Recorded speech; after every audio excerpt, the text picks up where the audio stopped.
John Cross exclusive. Jorginho is not available for Arsenal's Champions League clash versus Real Madrid, and the Gunners hope it's not a season-ending injury. We ain't got too much left of the season. In other news, Partey was bloody superb in the first leg in the Champions League. Thomas Partey is being assessed after suffering a knock last weekend, but Arsenal hope he'll be fit to face Real Madrid. Early doors, but what do you lot make of those two headlines, people? Don't forget to smash the like button, and let's see the specifics. Arsenal receive mixed injury update on 2 stars ahead of the crucial Real Madrid tie. Arsenal are assessing their squad after picking up a few injuries in their 1-1 draw against Brentford ahead of the all-important Champions League quarter-final second leg against Real Madrid. Now, injuries have been a theme of Arsenal's. Whether we should have done something about it in January or the summer or have the depth, we can have that conversation, people, which yes, if anyone misunderstood me. But away from that, we can't cry because we didn't control the controllables. But away from that, just for us fans, from an Arsenal fan perspective, it's shit luck in it, really and truly. You know, we're better off counting the players that have probably been ever present or haven't had to play with injuries or haven't been missing for various lengths. And you throw in a couple of suspensions, and it's been a madness. But it's all a learning curve. Hope Berta can make sure we have enough on the recruitment front. Now we need to remember, yeah, Arteta plays a game, and if I was Arsenal, I'd be playing a bit of a game with Real Madrid. Respectfully to Jorginho, don't expect him to start. Probably did with Partey. I might make out Partey's not involved or has no chance, and then bang, he's involved. And likewise, I might overplay this Jorginho stuff, which I don't think is the case, but there we have it. And it'd be sad for Jorginho because both of their contracts are up, people, at the end of the season. Jorginho's contract expires this summer and has been offered to his native Brazil has been offered a return to his native Brazil, apologies, with Flamengo, although the door may be left open for him to come back to the Emirates in the future. Is that as a player or is that as a coach? Mikel Arteta has been plagued by injuries this season and bad luck struck again during Saturday's draw with Brentford.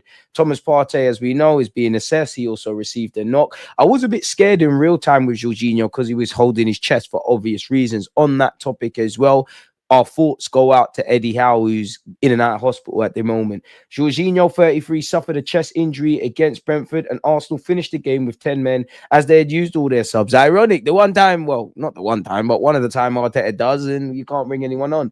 The former Chelsea midfielder, Jorginho, has undergone checks and x-rays, and the injury is likely to rule him out of the next few weeks, definitely missing the quarterfinal second leg at the Bernabeu on Wednesday. Gunners boss Mikel Arteta is a huge admirer of Jorginho and may have lent on his experience as a big part of the squad ahead of Arsenal's biggest game of the season, but he will miss out and is set to miss at least the next 2 Premier League games against Ipswich Town and Crystal Palace and possibly more. They have a total of 6 games left, but also a potential Champions League final if and when we get past Real Madrid, people. Apparently, Arteta still rates and values Jorginho very highly as an influence on and off the pitch. While Jorginho looks set to leave at least one more playing contract elsewhere, it's not beyond the imagination for the Italy international to one day return to the Emirates. So yeah, Mikel Arteta has spoken glowingly in the past about Jorginho and the way he views the game. And bearing in mind the Arsenal manager's own path into the management after joining Pep Guardiola's backroom staff at Man City, it might be an option. While Jorginho and Partey are coming to an end of their deals, Arsenal already have a transfer lined up for Real Sociedad's Martin Zubimendi. Obviously, Benjamin White also picked up a knock in the build-up to the Brentford game. Calafiori's a no-show, although he's been in training. Mikel Arteta was quite evasive on when he'll return. And we all know the Kai Havertz's, the Gabriel Jesus's, the Gabriel Magalhaes's, they're all suffering various different knocks. Actually, Reece Nelson, who's played no part of this season as well, is at Arsenal as part of his rehab, ironically, from a hamstring injury. Havertz is on the road to recovery and hoping to play before the end of the season, with Arsenal still dreaming of a Champions League final on May the 31st. Hopefully that can become a reality. Arsenal, one of several Premier League clubs who sent scouts to watch Rayan Cherki in action against Manchester United, says TBR chief correspondent Graham Bailey. Now, we could be watching players that just happen to play for Lyon. We could be watching Cherki. We could just be keeping updated with players of this world. We could have been watching the opposition. But apparently, people, in relation to Manchester United against Lyon on Thursday, Arsenal, along with Liverpool, Newcastle, Spurs, and Man City, all had scouts. This has said sources have also confirmed that all the scouts love Cherki and wonder just how good he can become. Indeed, some feel he could have the career trajectory of Benzema, who started at Lyon and went on to become one of the best forwards in the world at at Real Madrid. Cherki has really got his head down this season, and as a result, is now making a huge impact and courting the attention of the Premier League's biggest clubs. Furthermore, it's believed that Lyon are looking for 25 to 30 million pounds for Cherki, making him a bargain for Premier League top clubs. I'd all be on it. And our former player, Ainsley Maitland-Niles, has spoke glowingly. He said he's the best natural talent I've ever seen. And this is someone that's trained with Alexis, Ozil, and the rest of it.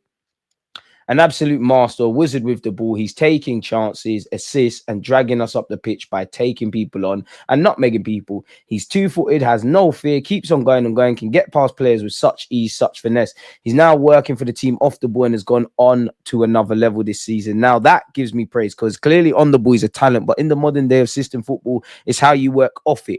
And you lot know I'm a big fan of his. That would be something that would, I guess, whether we're going to sign him or not, is something we would want to hear at the football club. Liverpool, Arsenal, and Chelsea scouts were at Friday's RB Leipzig clash as three players eyed, including attacker likened to Jamal Musiala.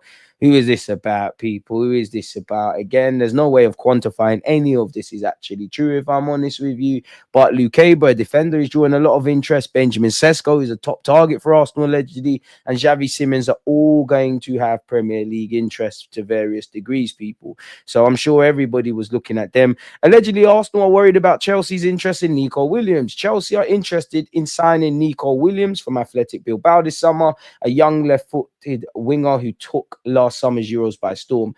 Of course, Arsenal have also held talks with Williams, a player who Mikel Arteta has been desperate to sign for some time. According to a new report by Give Me Sport, senior figures at Arsenal are now concerned about the prospect of Chelsea winning the race for Williams. The 22-year-old has scored 9 goals and provided 7 assists in 39 games this season, a right-footed winger who loves to beat his fullback. In addition to Chelsea, Arsenal are also said to be concerned about Barcelona's interest in William, who would seemingly be the Spaniards' first choice should they make an approach. But given the success of players like Rafinha this season, it's widely thought that the Catalan club will be forced to focus their transfer efforts elsewhere. Ironically, we've been linked with Rafinha. Check out my other video. Of course, Arsenal and Chelsea might even lock horns when it comes to the pursuit of Benjamin Sesko over the next few months.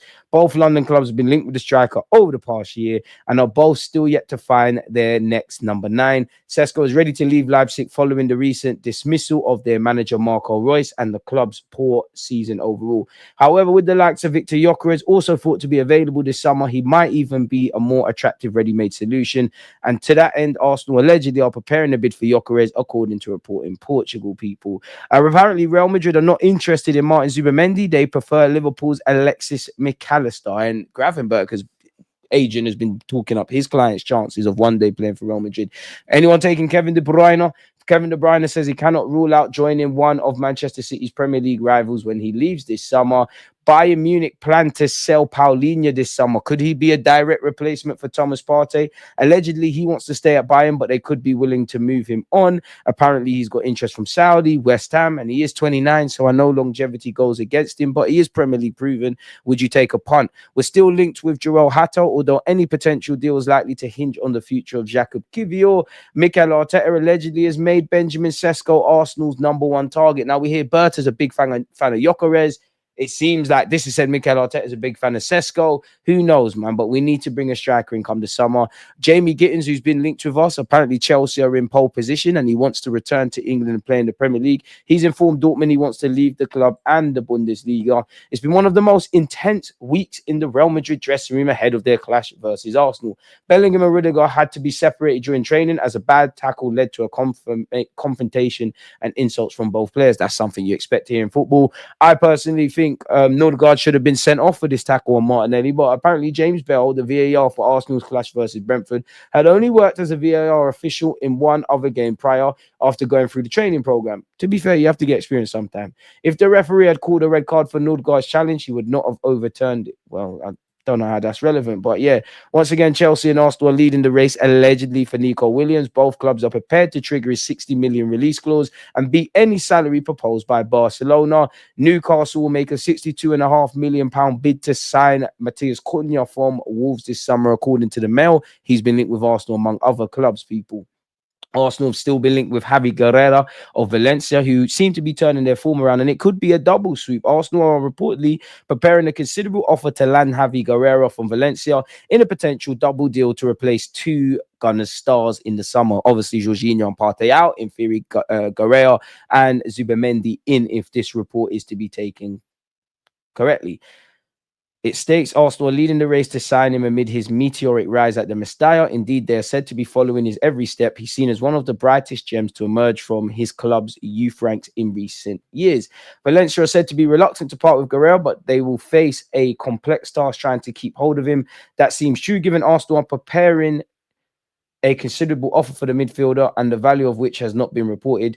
Arsenal are bringing in two new holding midfielders. Does seem necessary in the summer. Football Insider reported that both Thomas Partey and Jorginho are expected to leave. Once again, we know their contracts are up, so on paper they are expected to leave. Would you lot give Partey and or Jorginho a new deal, or keep Jorginho and whatnot? Arsenal youth left back Elan Kwasnador, forgive me, is set to leave the club this summer after a decade in the academy. Now, you'd imagine some of the more older, younger players probably should move on to continue their careers and get into the senior game. The Sego Juniors, potentially Kabar, Kion Edwards, obviously the man on screen, and there's a bunch of others in that regards, people. Arsenal are still linked with Kingsley Coleman. In fact, Arsenal and Spurs, they're still running this old chestnut, people. Allegedly, we're also looking at Arda Güler. We've been linked with him before. Crystal Palace apparently are eyeing up Kivior as speculation over his future continues. And David Ornstein said a few days ago that Arsenal, amongst other clubs, are interested in Anthony Gordon. Always just like, I think like